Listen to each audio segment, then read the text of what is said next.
Assalamu alaikum, I'm Aisha and you're watching Samaa News. Here are today's headlines.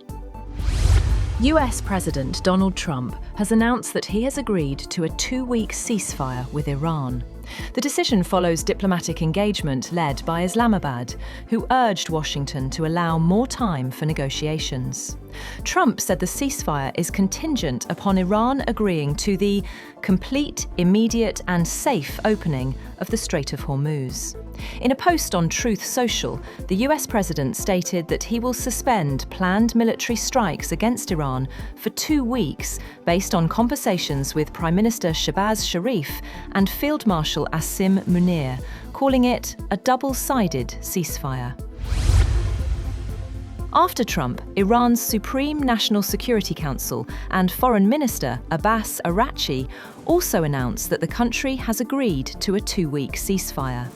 They said the ceasefire is contingent on safe reopening of the Strait of Hormuz, coordinated with Iran's armed forces.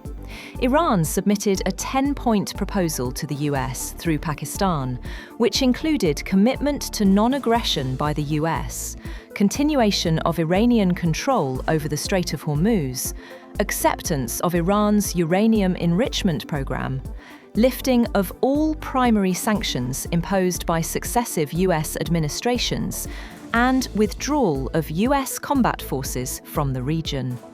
The Iranian Security Council described the acceptance of the proposal as a historic victory. Trump also declared a total and complete victory following a 2-week ceasefire agreement with Iran. Speaking to AFP in a brief call, the US president insisted that Iran's remaining nuclear material would be taken care of under any peace deal. Trump further suggested that China may have played a role in pushing Iran toward negotiation, when asked whether Beijing had encouraged Tehran to agree to a truce. A spokesperson for the Chinese embassy in Washington told CNN that China had been working to promote a ceasefire since the conflict began.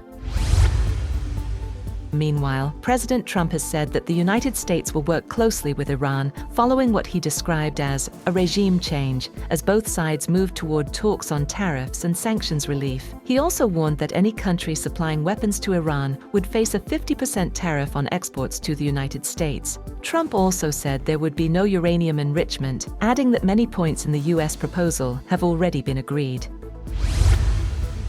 Prime Minister Shehbaz Sharif has said that US and Iranian delegations will visit Pakistan on Friday for talks aimed at a peaceful settlement to the conflict. In an address to the federal cabinet, Shehbaz called the truce a first step toward lasting peace, as both sides signal willingness to engage.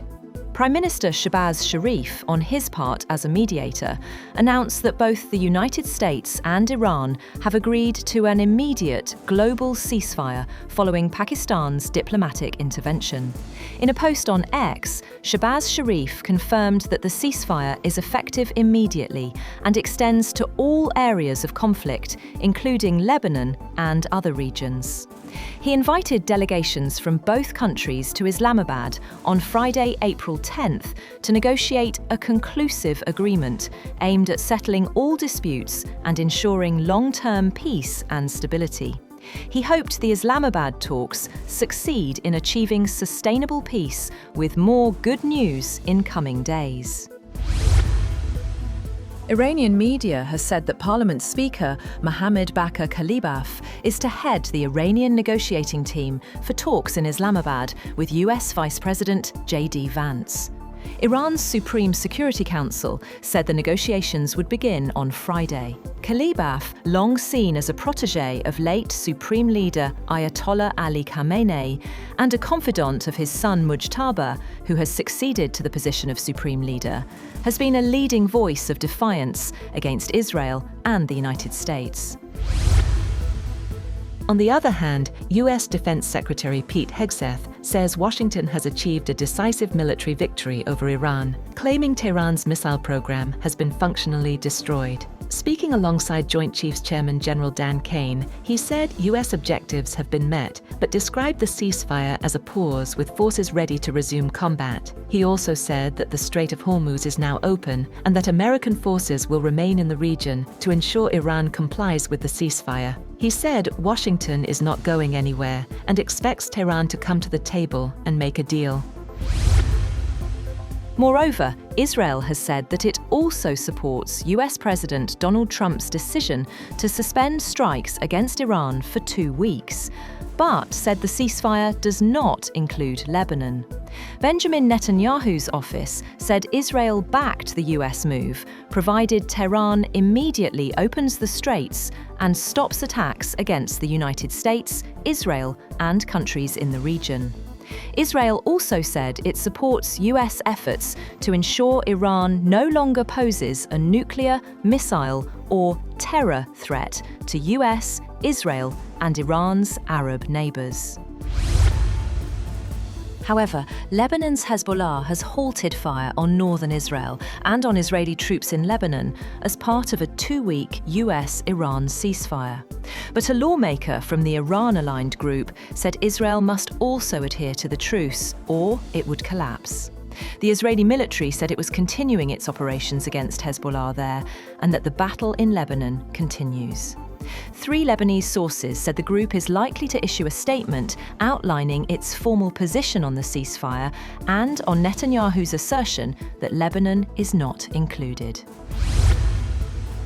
On the other hand, China has hosted key talks between Pakistan and Afghanistan aimed at easing tensions and finding a long-term solution to their ongoing disputes.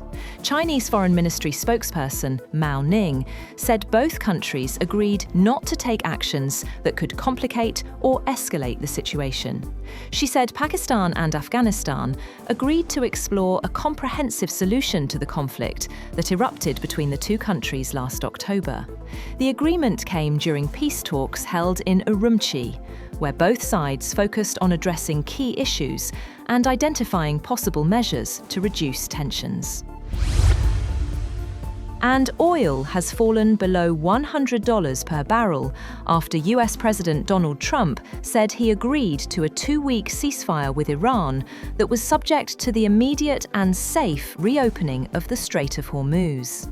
Brent futures fell $14.51, or 13.3%, to $94.76 a barrel, while WTI slid $17.16, or 15.2%, to $95.79 a barrel. That's all for now. For more updates, visit www.samaa.tv. Thank you for watching Samaa News.